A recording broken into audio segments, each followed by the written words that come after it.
ትናንት በለቀኩት በጽናት ድራማ ላይ ብዙዎቻችሁ በጣም አዝናችኋል።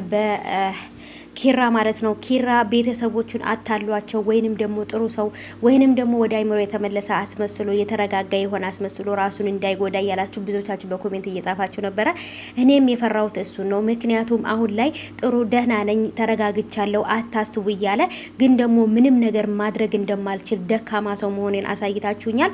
ከዚህ በኋላ ደግሞ ጥሩ ሰው ነህ ብትሉኝ ወይንም መልካም ሰው ወይንም ተቀይረሃል አሁን ላይ ጠንካራ ሰው ነው ብትሉኝም አላምናችሁም እያለ ራሱን ለመጉዳት እየሞከረ ነበር። በጣም ነው የሚያሳዝነው።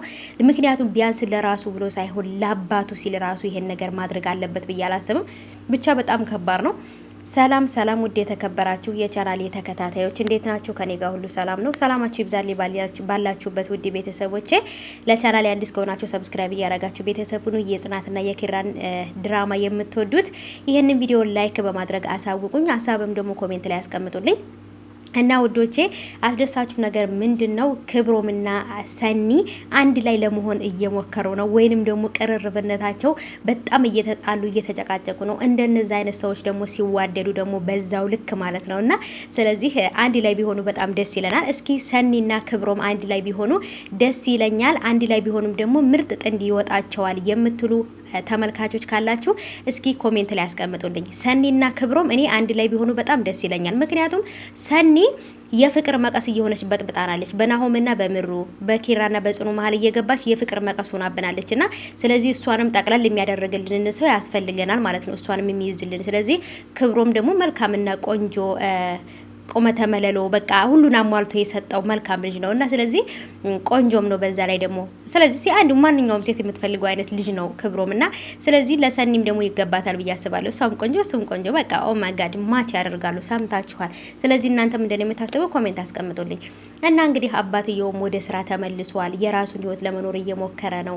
ባለቤቱን ካጣ በኋላ ምንም መጥፎ ነገር ቢሰማውም ግን ደግሞ ለልጁ ሲል መኖር አለበትና እሱም ጠንካራ እየሆነ ነው። ግን ኪራም አሁን ላይ ቢሆን ራሱን ለማጥፋት መጥፎ ነገር ለማድረግ ከመሞከሩ በፊት አባቱን ማሰብ አለበት ብዬ አስባለሁ። ምክንያቱም አባቱ ለሱ ሲል ነው እየኖረ ያለው። አባቱ ተስፋ ቆርጧል በሁሉም ነገር። አሁን ላይ ግን ለሱ ሲል ነው እየኖረ ያለው፣ ለኪራ ሲል ማለት ነው። ስለዚህ አንድ የቀረኝ ማስታወሻ ትዝታዬ ባለቤቴ ማስታወሻ ኪራ ብቻ ነው እያለ ነበር ሲያወራ የነበረው። ስለዚህ ኪራም ደግሞ ራሱ ላይ መጥፎ ነገር ለማድረግ ራሱን ለማጥፋት ከማሰቡ በፊት አባቴስ ማን አለው፣ ጽናትስ ደግሞ ከኔ ሌላ ማን አላት ብሎ ለጽናትና ለአባቱም ለሚወዱት ጓደኞቹን ቤተሰቦቹ ለሱ ብለው ብዙ መስዋዕት የሚከፍሉ ጓደኞች አሉት።